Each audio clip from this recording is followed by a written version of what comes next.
वंदे मातरम। तो आप लोग कैसे हैं? आप लोग अच्छे ही होंगे, उम्मीद करते हैं।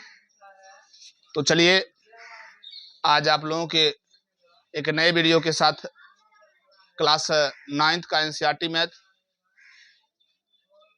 निर्देशांक ज्यामिति का आइए थोड़ा सा हम बेसिक जान लेते हैं, फिर आपको चैप्टर में लेके चलेंगे। तो आज आप निर्देशांक ज्यामिति का बेसिक समझेंगे। बेसिक में सबसे पहले हम जान लेते हैं इस रेखा को क्या बोलते हैं और इस रेखा को क्या बोलते हैं। तो याद रखिएगा, इस रेखा को हम एक्स अक्ष बोलते हैं, एक्स अक्ष। इधर पूरे रेखा को एक्स जाती है, इसलिए एक्स अक्ष बोलते हैं। लेकिन इधर हम चलेंगे तो ये धनात्मक लिखेंगे और इधर चलेंगे तो हम ऋणात्मक लिखेंगे, ऋणात्मक लिखेंगे। इसलिए हम एक्स डैश से सूचित करते हैं, एक्स डैश अक्ष। ऊपर चलेंगे तो ऊपर आप लिखिएगा धनात्मक, इसीलिए इसे वाई अक्ष से सूचित करते हैं। और नीचे चलेंगे तो आप लिखेंगे ऋणात्मक,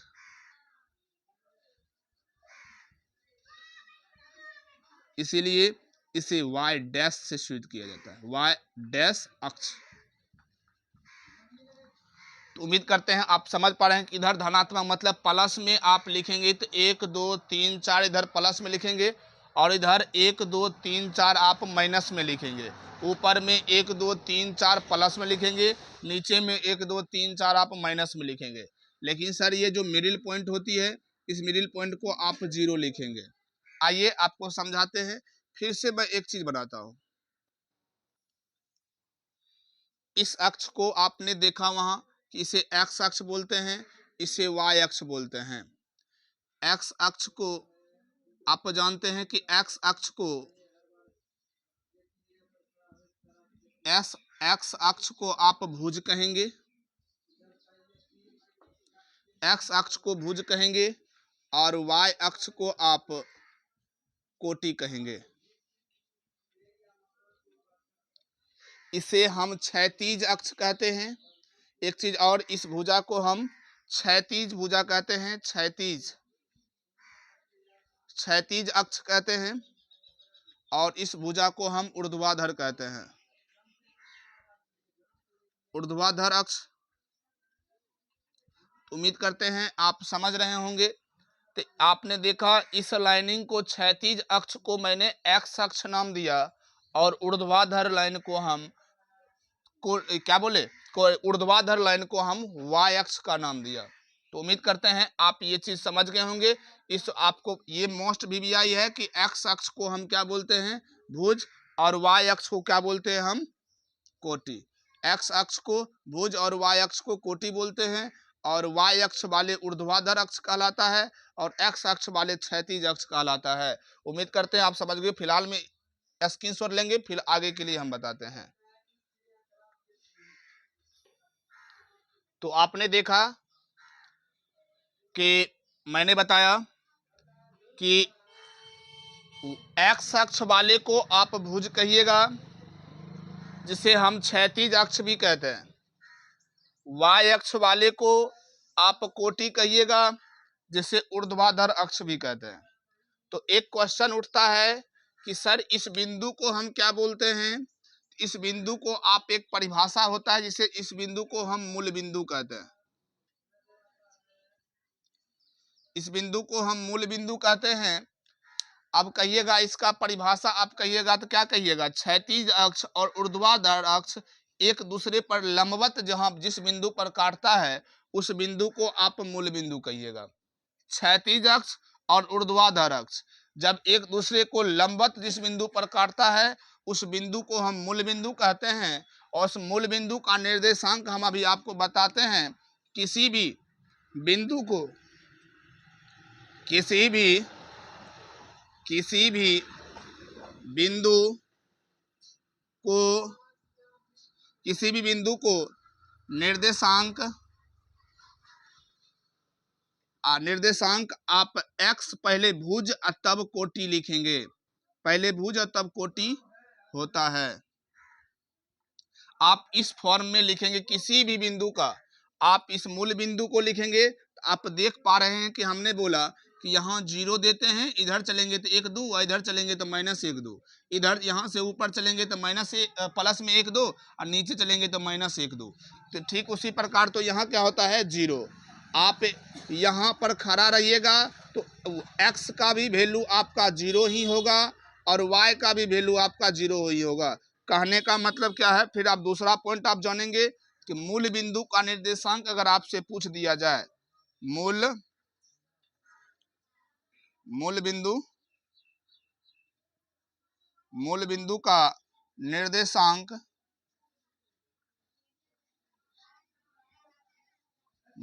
का निर्देशांक, तो आप क्या कहिएगा, पहले भुज लिखते हैं तो पहले भुज कितने हैं 0, फिर कोटि लिखेंगे तो वो भी तो आपको 0 ही होगा। इसलिए मूल बिंदु का निर्देशांक आपका 0 0 होता है, मूल बिंदु का निर्देशांक 0 0 होता है। फिर आप अगले पॉइंट के लिए उसके बाद आप जान जाइए, इसमें जब एक दूसरे को, जब क्षैतिज और ऊर्ध्वाधर जब एक दूसरे को काटता है तो अपने अपने अक्ष 4 बराबर भाग में बट जाता है, जिसे हम चतुर्थांश कहते हैं, चतुर्थांश कहेंगे ऊर्ध्वाधर और क्षैतिज को एक दूसरे पर लंबवत काटने से चतुर्थांश का निर्माण होता है। चतुर्थांश का निर्माण होता है। आप कहेंगे चतुर्थांश किसको कहते हैं सर, कि इसको हम बोलेंगे प्रथम चतुर्थांश, इसे प्रथम चतुर्थांश बोलेंगे, इसे हम प्रथम चतुर्थांश बोलेंगे, इसे हम द्वितीय चतुर्थांश बोलेंगे,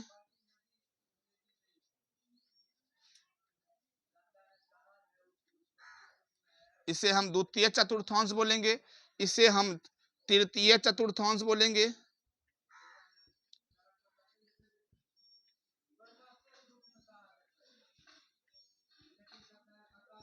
इसे तृतीय चतुर्थांश बोलते हैं, इसे चतुर्थ चतुर्थांश बोलेंगे,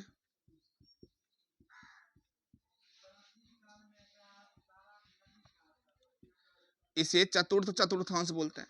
तो ये 4 चतुर्थांश हमें, ये ऊर्ध्वाधर और क्षैतिज को एक दूसरे से काटने के बाद मुझे चतुर्थांश का निर्माण होता है, और इसी दूरी ऊर्ध्वाधर और क्षैतिज के ही कटान से जिस बिंदु पर लंबवत काटा उसे हम मूल बिंदु कहते हैं।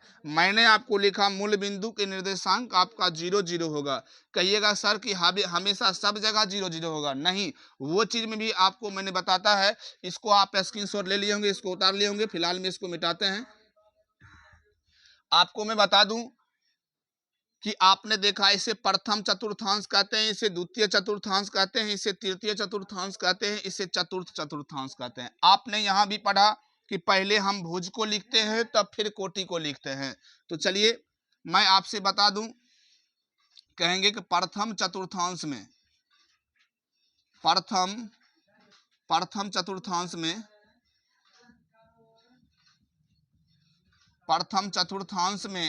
कौन कौन सा चिन्ह होता है सर। प्रथम चतुर्थांश का निर्देशांक लिखिए, प्रथम चतुर्थांश का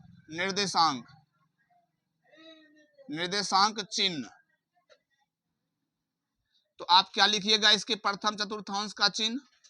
तो आपने पहले जानते हैं कि हम पहले भुज को लिखते हैं, उसके बाद हम कोटि को लिखते हैं। तो आप ये प्रथम चतुर्थांश है, इस प्रथम चतुर्थांश में आप इधर जानते हैं कि मैंने अभी बताया कि इधर धनात्मक लिखते हैं और इधर ऋणात्मक, इधर धनात्मक और इधर भी धनात्मक। तो आप इतने दूर के एरिया को ना आप प्रथम चतुर्थांश बोलिएगा। तो यहाँ से यहाँ तक धनात्मक है और यहाँ से यहाँ तक भी धनात्मक है। यानी कहने का मतलब क्या है, प्रथम चतुर्थांश में जो चिन्ह होगा निर्देशांक का वह दोनों, यानी x का भी वैल्यू आपको प्लस में होनी चाहिए और y का भी वैल्यू आपको प्लस में होना चाहिए। यानी इसका चिन्ह होगा प्लस और प्लस, प्रथम चतुर्थांश का चिन्ह। फिर आप दूसरे चतुर्थांश में चलिएगा। द्वितीय चतुर्थांश का निर्देशांक का चिन्ह आप कहिएगा, तो इसमें दूसरा में क्या होता है सर? तो दूसरा में आप देख पा रहे हैं कि मैंने बताया कि जब इधर चलिएगा तो आप धनात्मक में लिखिएगा और इधर चलिएगा तो आप ऋणात्मक लिखिएगा। तो पहले हम ऋणात्मक का, फिर इधर चलेंगे तो ये प्लस में होता है। क्यों होता है? क्योंकि मैंने आपको बताया कि सबसे पहले भुज उसके बाद कोटि लिखते हैं। तो भुज क्या है आपका? ऋणात्मक, और कोटि क्या है आपका? धनात्मक। इसलिए द्वितीय चतुर्थांश में आपका चिन्ह निकल के सामने आता है माइनस और प्लस। उसके बाद आप तृतीय के देखेंगे। तृतीय चतुर्थांश का निर्देशांक का चिन्ह जो होगा, अब आइए आपको हम तृतीय भेंट करवाते हैं। तृतीय में आप जानते हैं कि सबसे पहले भुज तब कोटि, तो आपका x अक्ष वाले भुज होंगे, तो जो x अक्ष वाले भी माइनस में है, और y अक्ष वाले कोटि होते हैं, तो y अक्ष वाले भी आप जानते हैं ऊपर प्लस और नीचे माइनस, इसलिए माइनस। इसका चिन्ह क्या होगा? Minus minus. तो तृतीय चतुर्थांश में माइनस और माइनस होता है। चलिएगा चतुर्थ, क्योंकि चार गो चतुर्थांश है ना, चारों का चिन्ह निकालना है। चतुर्थ चतुर्थांश, चतुर्थ चतुर्थांश का निर्देशांक क्या होगा? आप इसका चिन्ह निकालेंगे तो आप कहिएगा सर कि पहले हम भुज लिखेंगे, तो ये आपको पता है कि इधर x अक्ष ये है, इधर चलेंगे तो माइनस में, इधर चलेंगे तो प्लस में, तो ये प्लस वाले हैं, तो इसका चिन्ह क्या होगा? प्लस। और नीचे चलेंगे तो आप इसका देंगे माइनस। क्यों? क्योंकि ऊपर प्लस नीचे माइनस। तो चतुर्थ चतुर्थांश में चिन्ह होगा आपका प्लस और माइनस। उम्मीद करते हैं आप समझ रहे होंगे। अगर आप समझ गए होंगे तो वीडियो को लाइक और शेयर करेंगे ताकि हमें भी लगे, और वीडियो को सब्सक्राइब करेंगे। चलिए आप इसका इतना को आप स्क्रीनशॉट लेंगे, फिलहाल में आप अगले बताते हैं। चलिए आपने उतार लिया होगा और स्क्रीनशॉट लेने वाले स्क्रीनशॉट ले लिए होंगे। तो चलिए आज फिर से हम आपको ये बताते हैं कि अभी मैंने आपको चर्चा किया कि प्रथम क्वाड्रेंट में आपको प्लस प्लस होता है, क्योंकि प्रथम चतुर्थांश में निर्देशांक का चिन्ह जो होगा प्लस प्लस होगा, और द्वितीय में माइनस प्लस होगा, और तृतीय में माइनस माइनस, चतुर्थ में प्लस माइनस। अब वो चीज कहाँ से होता है मैंने दिखा दिया कि पहले भुज और तब कोटि लिखते हैं। एक एग्जाम्पल लेंगे आपको और दिखाने चाहते हैं कि जैसे मैंने आपको कहूंगा 2 और -3, बताइएगा कौन सी चतुर्थांश में। याद रखेंगे, अगर आपको इसमें कहेगा चतुर्थांश बताएं कि कौन सी चतुर्थांश में है, तो आप इसमें कुछ भी डिजिट लिखा रहे, अंक भले कुछ भी लिखा रहे, उस पर जरा सा आप तनियो गौर ना करेंगे। ये गौर तब कहेंगे जब आपको कहेगा अक्ष बनाना है। आप केवल यहां आपको पूछ रहा है कि ये कौन सी चतुर्थांश में आएगा, तो मैंने इसी चिन्ह, इसी डिनोट करने के लिए, इसी को बताने के लिए कि कौन सी चतुर्थांश में ये बिंदु, इसी के लिए मैंने ये 4 चतुर्थांश का चिन्ह लिखवाया है। इसमें आपको ये चतुर्थांश बताने के लिए आप इसमें क्या संख्या और क्या डिजिट लिखा हुआ है उसका मायने नहीं रखता।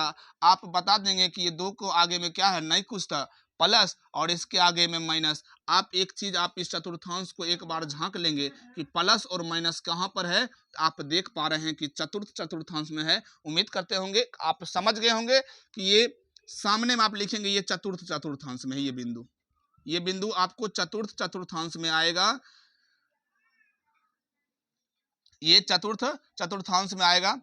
तो मैं बता दूं, इसी तरह के जैसे आपको कह देगा -2 और -3, ये कौन सी चतुर्थांश में आएगा, तो आप कहिएगा कि सर माइनस इसके आगे में लगल है और इसके आगे माइनस, तो आप माइनस और माइनस कौन सी चतुर्थांश में होगा, तो आप कहिएगा तृतीय चतुर्थांश में आएगा, तृतीय चतुर्थांश में होगा। उम्मीद करते हैं आप ये चीज समझ गए होंगे। ये चतुर्थांश लिखने का कि डायरेक्टली ये बोलिएगा कि ये अगर बिंदु दिया रहेगा इस तरह, तो आप ध्यान रखिएगा कि ये बिंदु किस चतुर्थांश में आने वाला है, पहले से आपको पता हो जाएगी, क्योंकि आप ये चिन्ह याद रखेंगे।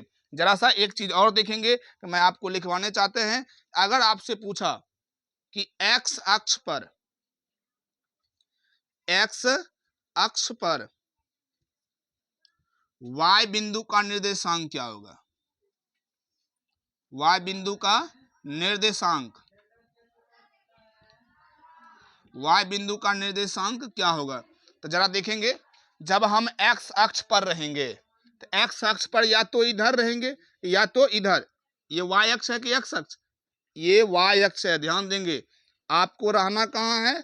x अक्ष पर। मैंने लिखा है x अक्ष पर, यानी x अक्ष ये है, तो x अक्ष पर आप रहेंगे तो y का मान क्या होगा? जैसे मैंने आपको बता दूं कि जैसे ये जमीन है, जमीन पर अगर आप खड़ा हैं तो आप उछलिएगा तो ही कुछ मान y का होगा, और नहीं तो आप कुछ धसिएगा तभी आपको y का मान होगा। जैसे मैं बता दूं कि आप देख पा रहे हैं ये मार्कर है, अगर ये x अक्ष है, ये x अक्ष है, अगर आप ऊपर धसकिएगा तभी y का मान होगा, और नहीं तो नीचे आइएगा तभी y का मान होगा। अगर अपने अक्ष पर रहिएगा, खाली इसी पर चलिएगा, तो आपको y का मान 0 आएगी। जब भी आएगा तो x का वैल्यू आएगा, आप यहां से इधर आइएगा तो x का वैल्यू बढ़ते जाएगा, लेकिन y का मान 0 हो जाएगी।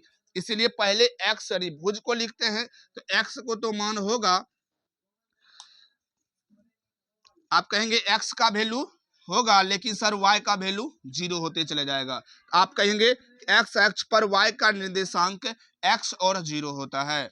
चलेंगे, फिर आप बोलिएगा सर y अक्ष पर क्या होता है? y अक्ष पर x बिंदु का निर्देशांक क्या होगा?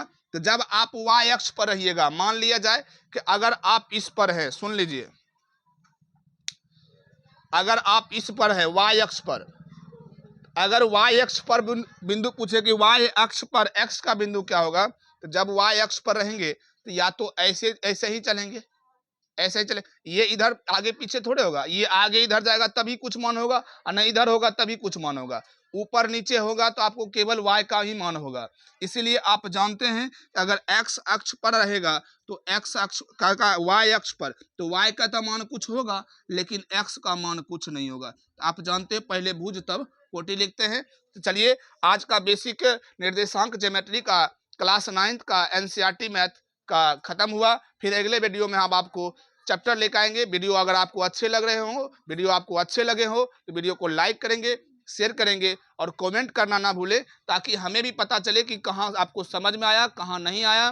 फिलहाल में वीडियो को सब्सक्राइब करेंगे, बगल में बेल आइकन का बटन हो ताकि उसको दाब देंगे, ताकि नए नए वीडियो आप तक जल्द से जल्द पहुंचे। फिलहाल में उम्मीद करते हैं कि आप ये बेसिक आप समझ गए होंगे। अगर समझ गए होंगे तो आप इसको स्क्रीनशॉट ले लेंगे, और फिर मिलते हैं अगले वीडियो में। आपको बाय बाय, टेक केयर।